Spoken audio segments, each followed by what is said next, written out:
A Tory backbencher has claimed that MPs are the victims of a witch hunt in the row over parliamentary expenses. Nadine dorries says the atmosphere at Westminster is so bad there are fears an MP could commit suicide.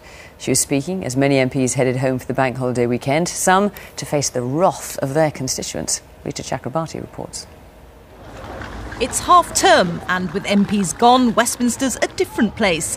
But the pressure on them remains intense, and one MP says the process they're being put through by the revelations in the Telegraph is simply not on. What is not acceptable when you're dealing with human beings is a form of torture, which is what's taking place at the moment. MPs get an email at 12 midday. They're given 5 hours to respond.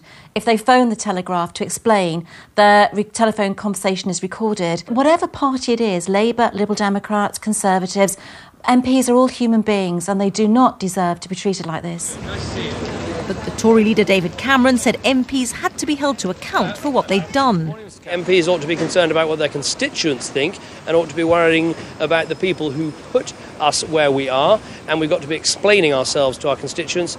But the stories continue. Labour MP Ian Gibson will go in front of the party's discipline board for selling his taxpayer-funded London flat to his daughter for half the market rate. He admits what he's done and his future will be up to the voters. Tory MP Anne Main, it's alleged, also helped her daughter, funding a St Albans constituency flat in which her daughter is said to live, something Mrs Main denied to the Telegraph, although the BBC hasn't managed to talk to her directly. Her main home is in Beaconsfield, which is roughly the same distance from London. I really have no further comment to make. Sir Peter Viggers, forced to stand down over his duck house, was ducking questions today about his expenses while on a trip to Washington. Do you have any comments at all to make? He may have been forced out, but other Tories accused of abusing the system haven't, leading some to say David Cameron is willing to sacrifice grandees from the Shires but not modernisers close to him. Andrew Mackay is a prime example. He claimed the second home allowance for a London home, while his wife, fellow MP Julie Kirkbride, claimed it on their constituency home. This meant that as a couple, they in effect had no main home.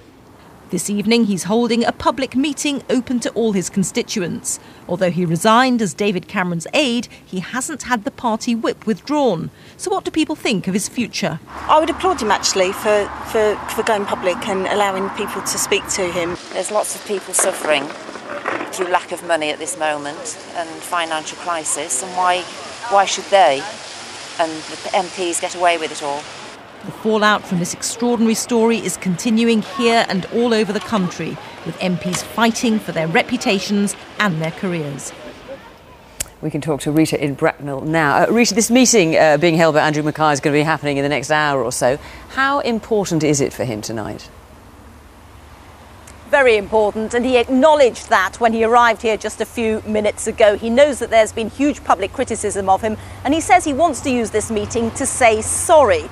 But you have to note that this is a meeting that he has called himself. It's a general public meeting. It's nothing to do with the local Conservative Party, and so as such, it can't deselect him, it can't force him to stand down.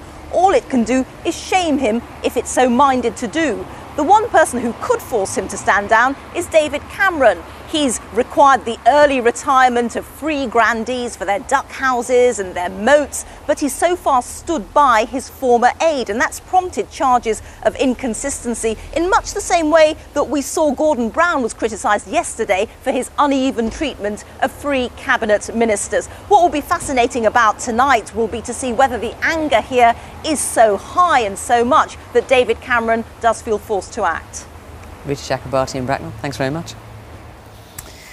A husband and wife have been jailed for 6 years after stealing